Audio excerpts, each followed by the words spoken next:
Hi പ്രിയമുള്ള സുഹൃത്തുക്കളെ, എല്ലാ മുസ്ലിം സ്ത്രീകൾക്കും ഒപ്പം സഞ്ചരിക്കാൻ സഹോദരനോ ഭർത്താവോ അതല്ലെങ്കിൽ പ്രായപൂർത്തിയായ മക്കളോ ഒക്കെ ഉണ്ടാകുമെന്ന് ഉറപ്പുണ്ടോ? നിർബന്ധമുണ്ടോ അങ്ങനെ ഉണ്ടാകണമെന്ന്?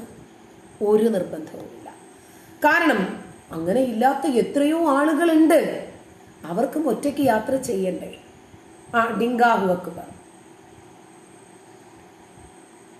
കേദാരനാഥ്. അപ്പൊ അവർക്ക് അവരുടെ സ്വന്തം കാര്യങ്ങൾ ചെയ്യാൻ എങ്ങനെ പുറത്തു പോകാൻ പറ്റും? ഇപ്പൊ AP കാന്തപുരത്തിന്റെ ഒരു തിട്ടൂരം നിങ്ങൾ കേട്ടില്ലേ? അതായത് പുരുഷനോടൊപ്പം വിവാഹബന്ധം നിഷിദ്ധമാക്കിയ പുരുഷന്മാരോടൊപ്പം അല്ലാതെ സ്ത്രീകൾ പുറത്തിറങ്ങാൻ പാടില്ല പോലും. എന്താ, ആകാശം ഇടിഞ്ഞു വീഴുവോ? അപ്പൊ ശരിക്കു പറഞ്ഞാൽ സ്ത്രീകൾക്ക് സംരക്ഷണം വേണ്ടത് ആരിൽ നിന്നാണ്? ഹായ്, ആരിൽ നിന്നാണ്? ഇതുപോലെയുള്ള ലൈംഗിക ജീവികളിൽ നിന്ന്, ലൈംഗിക രോഗികളിൽ നിന്ന് മാത്രമാണ് മുസ്ലിം സ്ത്രീകൾക്ക് സംരക്ഷണം ആവശ്യം വേണ്ടത്, നിർബന്ധമായിട്ടും വേണ്ടത്. കാരണം പെണ്ണിനെ കണ്ടാൽ ഉടനെ തന്നെ വളരെ മോശമായ ഒരു രൂപത്തിൽ അവരെ നോക്കുന്ന, ഒരു ഭോഗവസ്തുവായി മാത്രം അവരെ കാണാൻ ആഗ്രഹിക്കുന്ന ഈ മതജീവികളിൽ നിന്ന്, ഈ ലൈംഗിക വൈകൃതം പിടിച്ച വിഭാഗങ്ങളിൽ നിന്നാണ് ശരിക്കും പറഞ്ഞാൽ മുസ്ലിം സ്ത്രീകൾക്ക് സംരക്ഷണം വേണ്ടത്. അല്ലാതെ വേറെ എല്ലാവരും അവരെ ഒരു മനുഷ്യരായി തന്നെ കാണാൻ ആഗ്രഹിക്കുന്നു. ഇനിയും 6-ാം നൂറ്റാണ്ടിൽ നിന്ന് വണ്ടി കിട്ടാത്ത ഈ വിഭാഗം മുസ്ലിം സ്ത്രീകൾ എത്ര തന്നെ അപമാനിക്കപ്പെട്ടാലും ശരി, ഇവര് പഠിക്കില്ല. ഇനിയും ഈ പോക്കാണ് മുന്നോട്ട് പോകുന്നതെങ്കിൽ ഇനിയും എത്രയോ അനുഭവിക്കാൻ ബാക്കി കിടക്കുന്നു. പെണ്ണിന് അക്ഷരാഭ്യാസം പോലും നൽകരുത് എന്ന് ശഠിച്ചിരുന്ന ഒരു കാലഘട്ടത്തിൽ നിന്നാണ് ഇത്രയൊക്കെ എത്തിയത്. ഈ പുരുഷ കേസരികളുടെ ഇത്തരം വഷളുകളെ തൃണവൽക്കരിച്ച് മുസ്ലിം സ്ത്രീകൾ അതിനെ പ്രതിരോധിക്കാൻ തയ്യാറായി. ഒരു വെല്ലുവിളി പോലെ ഏറ്റെടുത്ത് മുന്നോട്ട് വന്നത് കൊണ്ട് മാത്രമാണ്. അതല്ലായിരുന്നെങ്കിൽ ഒരിക്കലും മുസ്ലിം സ്ത്രീക്ക് നവോത്ഥാനത്തിന്റെ മൂലയ്ക്ക് പോലും ഇടം ലഭിക്കുമായിരുന്നില്ല. ഈ പോക്ക് തന്നെയാണ് മുന്നോട്ട് പോകുന്നതെങ്കിൽ സ്ത്രീകൾക്ക് എല്ലാ കാലത്തും ഭോഗവസ്തുവായി തന്നെ തുടരാനുള്ള സ്വാതന്ത്ര്യം മുസ്ലിം പുരുഷന്മാര് നൽകും.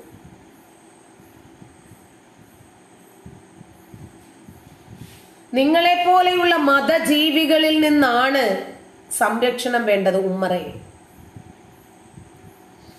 അപ്പോ മുസ്ലിം സ്ത്രീകൾക്ക് കുറച്ചൊക്കെ മനസ്സിലായി ഈ മതപുരോഹിതന്മാരുടെ തിട്ടൂരങ്ങൾ എത്രമാത്രമാണ് നമ്മുടെ നവോത്ഥാനത്തിന്, പുരോഗതിക്ക്, വളർച്ചയ്ക്ക്, സ്വയം പര്യാപ്തതയ്ക്ക് വിലങ്ങ് തടിയായി നിൽക്കുന്നത് എന്ന് ബോധ്യപ്പെട്ടിട്ടുണ്ട്.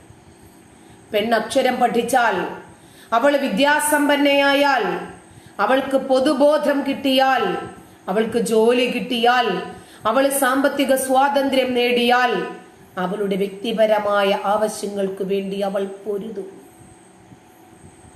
അവൾക്ക് എവിടെയാണോ അനീതി ലഭിക്കുന്നത് അവിടെ അവൾ യുദ്ധം ചെയ്യാൻ ഒരു പോരാട്ട നായികയെ പോലെ ഇറങ്ങും. അതൊന്നും ഇവർക്ക് സഹിക്കില്ല. അതുകൊണ്ടാണ് ഇവർ മുസ്ലിം സ്ത്രീയുടെ മുന്നേറ്റത്തെ എല്ലാ സാഹചര്യങ്ങളിലും അടിച്ചമർത്താൻ ശ്രമിക്കുന്നത്. അതിന് ഇവർ 6-ാം നൂറ്റാണ്ടിലെ മതവും മുന്നോട്ട് കൊണ്ടുവരും.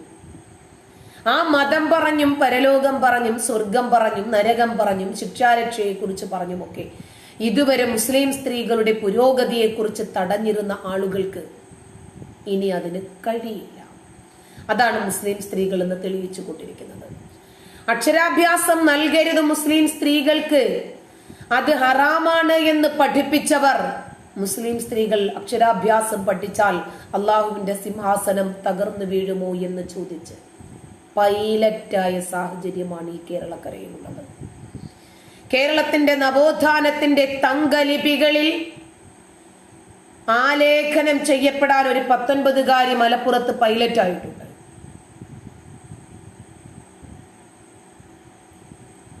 ഇതാണ് നമ്മുടെ നാട്ടിൽ കാണുന്നത്. ഇവർക്ക് പെണ്ണിനെ വേണ്ടത്, ഒരു പെണ്ണ് ഗർഭിണിയായി അവള് പ്രസവപ്പലകയിൽ പ്രസവം പ്രതീക്ഷിച്ച് നിൽക്കുമ്പോൾ പോലും അവളുടെ ഭർത്താവ് കാമപൂർത്തീകരണത്തിന് അവളെ വിളിച്ചാൽ കൃഷിയിടമാണല്ലോ, കിടന്നു കൊടുക്കേണ്ടവളാണ് എന്ന് പഠിപ്പിക്കപ്പെടുന്ന ഈ മതത്തിൽ ഇനി എന്തുണ്ട് പറയാൻ?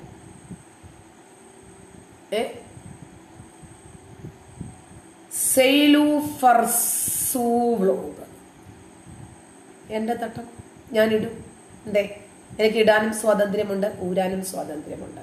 ഇതിടണോ വേണ്ടയോ എന്ന് തീരുമാനിക്കുന്നത് ഞാനാണ്. എനിക്ക് ഇടാം, ഊരാം. എന്തേ, അതെന്റെ മാത്രം താല്പര്യമല്ലേ? അപ്പൊ ഇവർക്ക് പെണ്ണിനെ വേണ്ടത് ഈ രൂപത്തിൽ ഇവരുടെ കാമപൂർത്തീകരണത്തിന് ഉപയോഗിക്കുന്നതിനു വേണ്ടി മാത്രമാണ്. കൈത്തരിപ്പ് തീർക്കാൻ 4 എണ്ണം പൊട്ടിക്കണം വേണമെങ്കിൽ, പേറിയന്ത്രമാക്കാൻ പറ്റിയ കൃഷിയിടമാക്കി മുന്നോട്ട് കൊണ്ടുപോകുക. സാരംഗ് പറയാനുണ്ടോ? സ്ത്രീകൾക്ക് വിവരം വെച്ചു, പെൺകുട്ടികൾക്ക് പൊതുബോധമുണ്ടായി. 2 തട്ടമിട്ട പെൺകുട്ടികളാണ്. അവർക്ക് 2 പേർക്കും അവർക്ക് പരസ്പരം ഒരുമിച്ച് കൂടണം എന്നൊരു താല്പര്യം. അതിന് വിവാഹം എന്ന് പേര് വിളിക്കണോ വേണ്ടേ, അതൊക്കെ അവരുടെ താല്പര്യം പോലെ.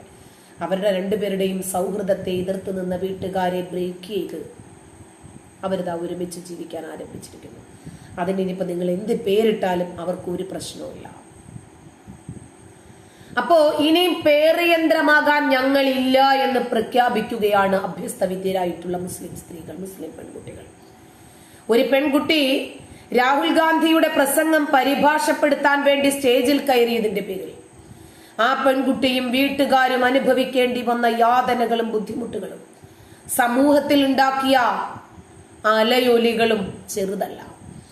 ഒടുവിൽ ആ കുട്ടിയുടെ പിതാവ് സമൂഹ മാധ്യമങ്ങളിൽ വന്ന് വാവിട്ട് നിലവിളിച്ചു, ഞങ്ങളെ ഒന്ന് വെറുതെ വിടൂ. ഒരു പെൺകുട്ടി സ്റ്റേജിൽ കയറിയാൽ ഉടനെ തകർന്നു പോകുന്നതാണോ നിങ്ങളുടെ മതം? സാധാരണ കാണാറുണ്ടല്ലോ, ഞാൻ ചിലപ്പോൾ തട്ടമിടാറുണ്ട്, ചിലപ്പോൾ തട്ടമിടാതിരിക്കാറുണ്ട്. അതൊക്കെ എന്റെ ചോയ്സ് ആണ്. നിങ്ങൾ ആദ്യം മറ്റൊരു വ്യക്തിയുടെ മനുഷ്യാവകാശങ്ങൾ, അഭിപ്രായ സ്വാതന്ത്ര്യങ്ങൾ, വ്യക്തിപരമായ സ്വാതന്ത്ര്യങ്ങൾ, അതിലേക്ക് നിങ്ങൾ ഡിജിറ്റൽ ക്യാമറയുമായിട്ട് ചെല്ലാതിരിക്കുക. ഈ രാജ്യം ഓരോ വ്യക്തികൾക്കും നൽകുന്ന സ്വാതന്ത്ര്യത്തിൽ നിന്നും വിഭിന്നമല്ല. ഞാൻ എന്ത് വസ്ത്രം ധരിക്കണം, അത് എന്റെ മാത്രം താല്പര്യമാണ്. അതിനെ ചോദ്യം ചെയ്യാനോ നിങ്ങളുടെ അഭിപ്രായങ്ങൾ അതിനകത്തേക്ക് കുത്തിവെക്കാനോ നിങ്ങൾക്ക് റൈറ്റ്സ് ഇല്ല. അതെങ്കിലും ആദ്യം ഒന്ന് മനസ്സിലാക്കുക. ഓരോരുത്തരുടെയും ചോയ്സ് ആണത്, ഇടാനും ഊരാനും ഒക്കെയുള്ള ചോയ്സ്.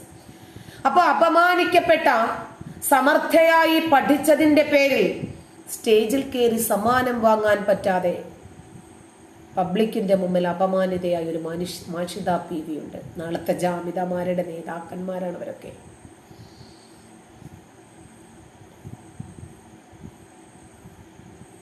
ഞാൻ കണ്ടില്ല രഘു.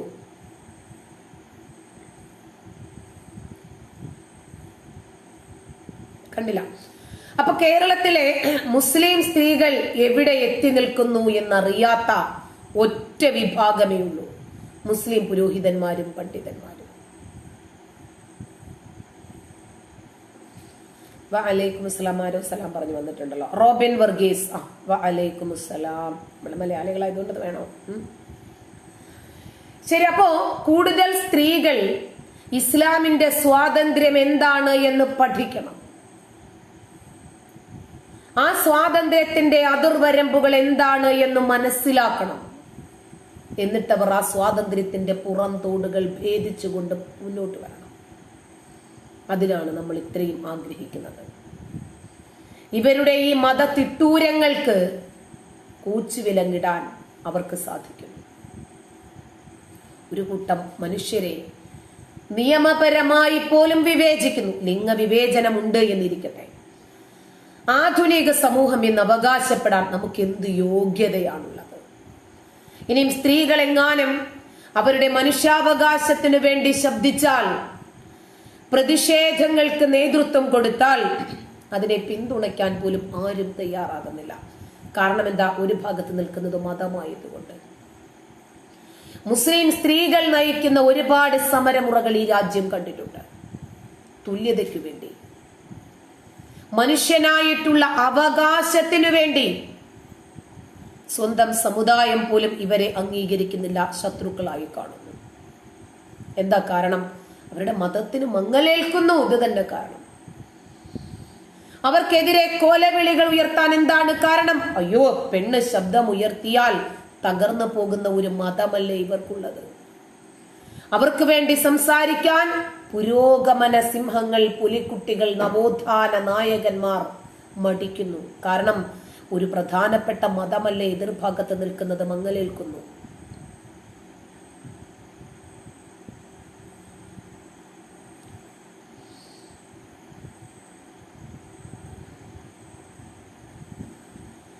അപ്പോ സർക്കാരുകൾ പോലും മുസ്ലിം സ്ത്രീകളുടെ സംഘടിത ശക്തിയെ ഭയന്നു മാറി നിൽക്കുന്നു, മൗനം അവലംബിക്കുന്നു. വനിതാ മതിലുകൾക്കുണ്ടായിരുന്ന ഒരു പിന്തുണ പോലും VP സുഹ്റ എന്ന് പറയുന്ന ഒരു സ്ത്രീയുടെ സമര പോരാട്ടങ്ങൾക്കില്ലാതെ പോകുന്നു. മറ്റൊരു സ്ത്രീ മതം വിട്ടു അവരുടെ ജനാധിപത്യപരമായിട്ടുള്ള അവകാശങ്ങൾ അതിനു വേണ്ടിയിട്ട് അവർ സമരം ചെയ്യുന്നു. തന്റെ കാലശേഷം തന്റെ സമ്പത്ത് തന്റെ മക്കൾക്ക് മാത്രം ലഭിക്കുന്നതിന് വേണ്ടി. ലോകത്ത് കണ്ടിട്ടുണ്ടോ ഇതുപോലെയുള്ള സമരമുറകൾ? ഒരു രാജ്യത്തിന്റെ അതുപോലെയുള്ള സമരമുറകൾ സ്ത്രീകൾ നയിക്കേണ്ടി വരുന്നത് നിസ്സഹായത കൊണ്ട് മാത്രമാണ്.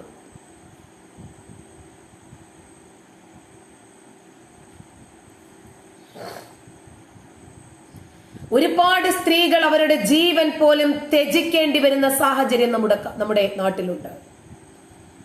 ഇടതുപക്ഷത്തിന്റെ ശ്രദ്ധ എങ്ങനെ ശബരിമലയിൽ സ്ത്രീകളെ കയറ്റാം എന്നതിൽ മാത്രം എത്തി നിൽക്കുന്നു. അതാണ് അവരുടെ സ്ത്രീ ശാക്തീകരണം. അതേപോലും നിർമ്മല കോളേജില് മുസ്ലിം കുട്ടികൾ നമസ്കരിക്കണം എന്നു പറഞ്ഞ് പ്രതിഷേധമുയർത്തി. നമസ്കരിക്കാൻ സ്ഥലം വേണം. എന്നിട്ടും ആ 1 കിലോമീറ്ററിനകത്ത് ആ കോളേജിനോടനുബന്ധിച്ചിട്ട് തൊട്ടടുത്ത് തന്നെ മസ്ജിദ് ഉണ്ടായിരിക്കെ അവിടെ എങ്ങും നമസ്കരിക്കാൻ സ്ഥലം വേണം എന്ന് പറഞ്ഞ് പ്രതിഷേധിക്കാൻ ഒരാളും മുന്നോട്ട് വന്നില്ല. ഇതാണ് നമ്മുടെ നാട്ടിലെ നവോത്ഥാനം. കാരണം എതിർഭാഗത്ത് നിൽക്കുന്നത് താടിയുള്ള അപ്പൂപ്പന്മാരുടെ മതമാണ്. അപ്പോൾ അതിനെ പേടിക്കേണ്ടതുണ്ട് എന്ന് അവർ മനസ്സിലാക്കി. മുസ്ലിം സ്ത്രീകളുടെ ജീവൽ പ്രധാനമായിട്ടുള്ള പ്രശ്നങ്ങളെക്കാൾ അവർക്ക് പ്രാധാന്യം ശബരിമലയിൽ സ്ത്രീകളെ കയറ്റിക്കൂട്ടുന്നതിന് വേണ്ടിയായിരുന്നു.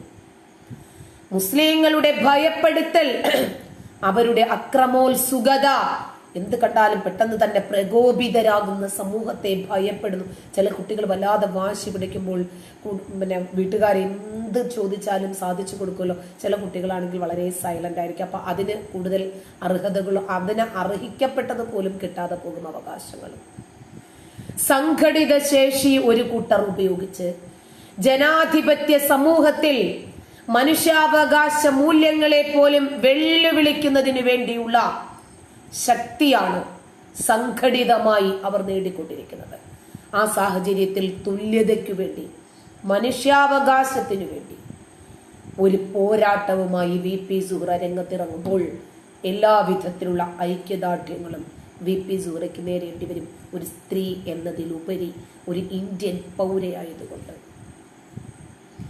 കാരണം ഇവരെ ഒന്ന് ചിന്തിപ്പിക്കണമെങ്കിൽ, ഇവരുടെ കണ്ണൊന്ന് തുറന്നു കിട്ടണമെങ്കിൽ ഇതൊക്കെ നമ്മുടെ നാട്ടിൽ അനിവാര്യമാണ്. സ്ത്രീപക്ഷ ചിന്താഗതികളെ കുറിച്ച്, സ്ത്രീപക്ഷ സംവരണങ്ങളെ കുറിച്ച്, അവരുടെ സ്വാതന്ത്ര്യത്തെ കുറിച്ച് വാതോരാതെ എഴുതുകയും പറയുകയും ചെയ്യുന്ന നവോത്ഥാന നായകന്മാർ എവിടെ പോയി? അവര് മിണ്ടില്ല. കാരണം എതിർഭാഗത്ത് നിൽക്കുന്നത് മതമാണ്. അവർക്ക് മിണ്ടാൻ കഴിയില്ല. ഈ മതം അങ്ങനെയാണല്ലേ, ആളുകളെ പീഡിപ്പിക്കുക, എന്നിട്ട് അവകാശങ്ങൾ നേടിയെടുക്കുക. അതാണ് ചെറുതു മുതൽ വലുത് വരെ കുട്ടികൾ സ്വീകരിക്കുന്ന നയം. നിർമ്മല കോളേജില് ആസൂത്രിതമായിരുന്നു എന്ന് നമുക്ക് പിന്നീട് മനസ്സിലായി. ഒരു അധ്യാപകൻ വന്ന് പ്രസംഗിക്കുന്നു. ഇവരോട് പറയുന്നു, ആദ്യം നിങ്ങൾ ഒരാളെ ഉണ്ടാകൂ, ശരി, ആ സമയത്ത് നിങ്ങൾ നമസ്കരിക്കുക. 2-ാമത്തെ ദിവസം അത് 2 പേരാകും, 3-ാമത്തെ ദിവസം അത് 10 പേരാകും. അങ്ങനെ 150 പേര് ചേർന്നൊരു പള്ളി ഉണ്ടാക്കിയ കലാലയത്തെ കുറിച്ച് ഒരു ഉസ്താദിന്റെ പ്രഭാഷണം നമ്മൾ കേട്ടു. ഈ രൂപത്തിൽ ആസൂത്രിതമായി കുട്ടികളെ കലാലയങ്ങളിൽ കലാപത്തിലേക്ക് ഇറക്കിവിടുന്ന സമീപനമാണ് ഇവിടത്തെ സംഘടിതരായിട്ടുള്ള മത നേതൃത്വം സ്വീകരിക്കുന്നത്. അതുകൊണ്ടാണ് അതിനെതിരെ ശക്തമായി നമ്മൾ പൊരുതണം എന്ന് പറയാൻ കാരണം. അത് അനിവാര്യമാണ് ഇവിടെ.